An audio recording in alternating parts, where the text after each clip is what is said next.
AB के sir, आपके चरणों में कोटि कोटि नमन। मैं यूपी का रहने वाला हूँ सर। इस बार मेरा सिलेक्शन नहीं हो रहा है, आगे क्या करना है कृपया मार्गदर्शन करें। हिंदुस्तान का हर एक नीट एस्पिरेंट 5 मई के बाद आपको सुनना चाहता है, आपकी राय जानना चाहता है। प्लीज़ सर, मेरे जैसे लाखों बच्चों आपको सुनना चाहते हैं, कृपया मार्गदर्शन करें। मेरा सिलेक्शन नहीं हो रहा सर, अब क्या करूं? कल रात से 5,000 से ज़्यादा ऐसे मैसेजेस और कॉल्स मेरे पास में हो। लेट सोया और सुबह जब उठा तो फिर 3-4 हज़ार थे। देखिए, तैयारी अगर आपका मन आपके साथ है तो आप करना चाहते हैं, उसके साथ में हैं। कई बार ऐसा होता है ना कि आपको घर वालों ने कोचिंग में बैठा दिया, या आपके आस पड़ोस में किसका सिलेक्शन हो गया इसलिए आप तैयारी कर रहे हो, या आपके किसी दोस्त का हो गया इसलिए आप तैयारी कर रहे हो। आपका शरीर क्लासरूम में है, आपका शरीर क्लासेस ले रहा है, लेकिन मन आपका इंस्टाग्राम की रील में है, तो सब्जेक्टिव फील कैसे होगी? क्लासरूम में आप बैठ के पढ़ रहे हो, लेकिन दिमाग आपका सिनेमा यानी मोशन पिक्चर्स में है, तो मोशन के कॉन्सेप्ट कैसे पता लगेंगे आपको? आपको जब रिप्रोडक्शन के कॉन्सेप्ट समझा रहे हैं, आप रिप्रोडक्शन का सोच रहे हो, तो रैंक प्रोड्यूस कैसे हो? कुछ और ही प्रोड्यूस कर देंगे।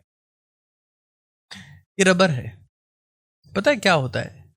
अगर इसका एक हिस्सा अगर शरीर है और दूसरा अगर मन है, जब तक ये पास पास में कोई स्ट्रेस नहीं है, लेकिन जब ये दूर जाते हैं ना, दूर जाते हैं तो स्ट्रेस बढ़ता जाता है, बढ़ता जाता है, बढ़ता जाता है, और एक टाइम पर इतना ज़्यादा स्ट्रेस होगा कि टूट जाएगा। आपका शरीर जहाँ है और वहाँ अगर मन नहीं है ना, तो तनाव बढ़ता है। और यही रीज़न होता है बहुत सारे सुसाइड्स का, बहुत सारे एंग्जाइटी का, बहुत सारे स्ट्रेस का, ब्रेकडाउन का, फेल्योर का। समझ लेना है इसे। और कई बार रबर ऐसे टूट भी जाता है, ये तो मजबूत है, बता, गेट डिस्ट्रॉयड। और जब एक बार ये टूट जाता है तो दुनिया साइड में गिरा देती है, अब कोई संभालने वाला है नहीं, डस्टबिन में फेंक दिया जाता है।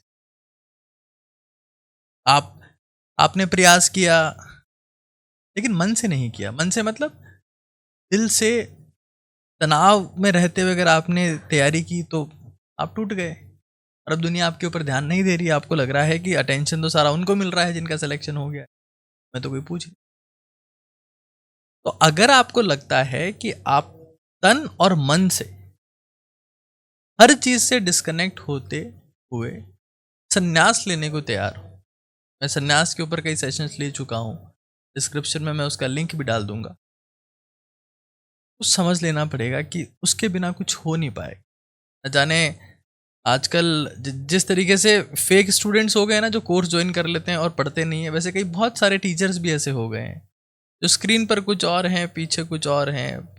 ना उन्होंने कभी तैयारी करी है, ना एग्ज़ाम क्रैक किया है, ना स्टूडेंट्स को समझते हैं, ना खुद को समझते हैं। वो आएंगे और अननेसेसरी ड्रामा करके चले जाएंगे। किसी से पूछने की ज़रूरत नहीं, आपको अपने आप डिसाइड कर। ना पेरेंट्स से पूछना है, ना टीचर से पूछना है, ना दोस्त रिश्तेदार से पूछना है। अगर दिल में मन में आवाज़ है कि मैंने इस साल सिग्निफिकेंट इम्प्रूव किया, या इस साल मेरा पहला ही अटेम्प्ट था और सेकंड अटेम्प्ट था तो मैंने बहुत ढंग से इम्प्रूवमेंट किया है, और अगर इम्प्रूवमेंट किया है तो फिर आपका मन और आपका तन एक साथ लग जाना चाहिए। तैयारी कब से शुरू करें, ये दूसरा सवाल है, क्योंकि जो मेरे पास में कई सवाल ऐसे हैं। As soon as possible. Sir, BMS लेके सेफ साइड में नीट की तैयारी कर लें, बीएससी नर्सिंग करते हुए सेफ साइड में, बीएससी करते हुए सेफ साइड में physiotherapy, radiotherapy, D pharma, B pharma, C pharma, G pharma, F pharma, और न जाने कितने सारे फार्मा।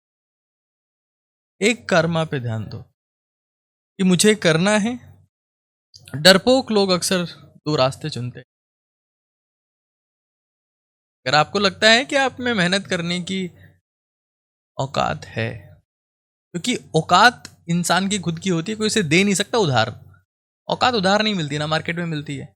आप किसी टीचर से मांग सकते हो, ना पेरेंट्स से मांग सकते हो, ना दोस्त से मांग सकते हो, ना भाई से, ना बहन से। आपकी है तो आपकी है। दुनिया में ऐसा हो सकता है ना कि कोई रिश्ता आपका ना हो, बोलने को आपका हो, कोई गाड़ी आपकी हो ना हो, कोई किताब आपकी हो ना हो, आज आपकी है कल किसी और की होगी, ऐसा होता है ना, हर चीज में ऐसा होता है। लेकिन औकात तो आपकी आज है, कल भी आपकी ही, और आपके हाथ में होती है कि आपकी मेहनत करने की कितनी हैसियत है। तो कुत्ता जब रोड को क्रॉस कर रहा होता है ना, तो बहुत बार वो लौट के आ जाता है, और इसी दौरान उस प्रोसेस में वो कुचल दिया जाता है। गाय अगर रोड के ऊपर बैठी भी होती है ना, तो उसे कोई कुचलता नहीं है, क्योंकि गाय का थॉट प्रोसेस क्लियर है कि मुझे इस रोड पे बैठे रहना है, चाहे जुगाली कर रही है गाय आराम। Double mind, double thought, double thinking. शांति से बैठ के सोचो, तुम्हारी स्ट्रेंथ क्या है, तुम्हारी वीकनेस क्या है, तुम्हारी गलतियां क्या है, वो सारी बात अपने पेरेंट्स से डिस्कस करो। तुम इस सेशन के कमेंट में भी बता सकते, और अपने मन को दृढ़ संकल्पित करते हुए आगे की तैयारी के बारे में विचार करो। भैया ड्रॉप ले रहे हैं, दीदी ड्रॉप ले रही है, पड़ोसी ड्रॉप ले रहा है, चाचा का बेटा ड्रॉप ले रहा है, बुआ की बेटी ड्रॉप ले रही है। अगर ये आपको इन्फ्लुएंस करते हैं, वो यहां जा रहा है इसलिए मैं भी जा रहा हूं, वो ऑनलाइन कोर्स ले रहा है इसलिए मैं भी ले रहा हूं, कर रहा है, वो जहर पी रहा है, तुम भी।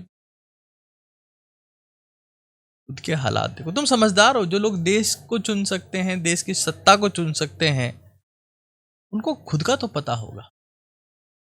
अच्छा, तैयारी किसके साथ में करनी है कि नहीं करनी, इसका जवाब मैंने दे दिया है कि आपका मन और आपका शरीर अगर एक जगह है तो तनाव नहीं होगा, तनाव नहीं होगा तो तैयारी हैप्पीनेस के साथ में हो, और कंसंट्रेशन हैप्पीनेस का बाई प्रोडक्ट होता है।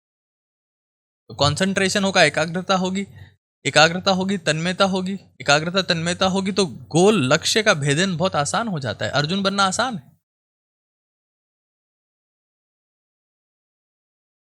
तैयारी कब से शुरू करनी है? As soon as possible. नवंबर तक लोग पहुंच जाएंगे काउंसलिंग में, इस कोर्स में, उस कोर्स में। मतलब साल का 70% समय खराब करने के बाद 30% समय में ये पूछेंगे कि अगर मैं ये कर लूँ तो मेरा फर्स्ट रैंक आ जाएगा, मैं अगर ये कर लूँ तो सिलेक्शन हो जाएगा, ये कर लूँ तो टॉप 1000 में आ जाएगा, इस बुक से हो जाएगा, उस बुक से हो जाएगा, क्योंकि आपने समय बहुत वेस्ट किया। किसके साथ में करें? जिनको आपकी परवाह है, जिनके पास मैं कह सकता हूँ नंबर ऑफ स्टूडेंट्स कम है, और जो केयरिंग है।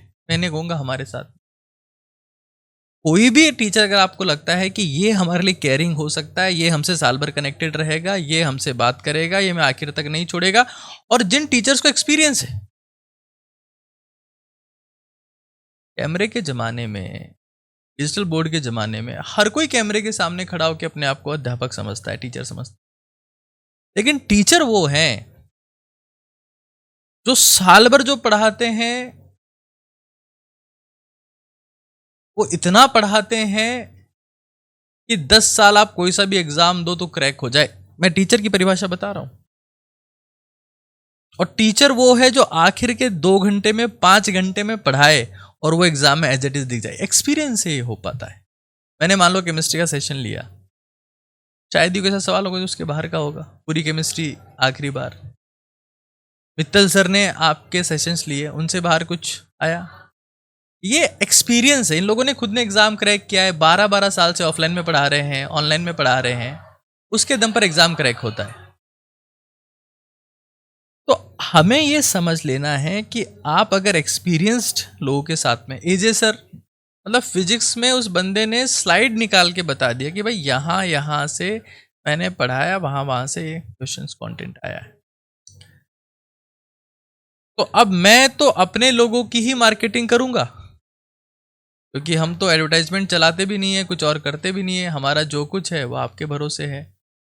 लेकिन अगर आपको कोई और भी ऐसा लगता है जो हमसे ज़्यादा केयरिंग है, ज़्यादा आपसे कनेक्टेड रह सकता है, हमसे ज़्यादा एक्सपीरियंस्ड है, हमसे ज़्यादा रियल है, हमसे ज़्यादा ट्रू है, फेक नहीं है, झूठा नहीं है, कि आओ झूठ बोलो, स्टूडेंट्स को अपने हिसाब से भड़काओ और एडमिशन लेके चलते बनो। 99% ऑनलाइन बच्चा तो 30 दिन बाद में कंटेंट देखना ही बंद कर देता है। हमको ये पता है बात, हम टोकते हैं, हम लोग उसका तो बैच एक्सेस ब्लॉक कर देते हैं। ना देखो हमारे यहाँ पे बैच एक्सेस ब्लॉक कर देते हैं। अब कुछ लोग बेच रहे हैं, वो लाखों में बच्चे उनके पास में हैं, उनको मतलब भी नहीं और फर्क भी नहीं पड़ता। हाँ, पढ़ो।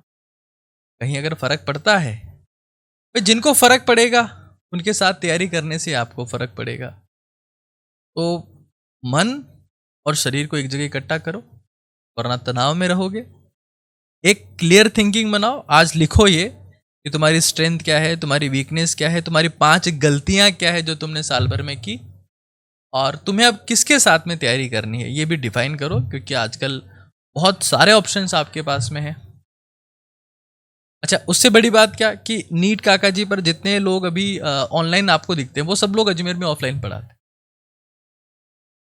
मतलब दुनिया का शायद ही एक ऐसा प्लेटफॉर्म है जिसके ऑनलाइन टीचर्स ही ऑफलाइन भी पढ़ाते हो, और इसलिए आज हमारे पास 20 से 25 स्टेट से बच्चा ऑफलाइन आके पढ़ता है, पर्सनल टच में रहता है, कॉन्टैक्ट में रहता है। अभी वेस्ट बंगाल के बहुत सारे बच्चे सेलेक्ट हुए हैं, बिहार के बच्चे सेलेक्ट हुए हैं, इस साल की बात बता रहा हूँ, उनके एक्सपेक्टेड स्कोर जो हमने निकाले हैं।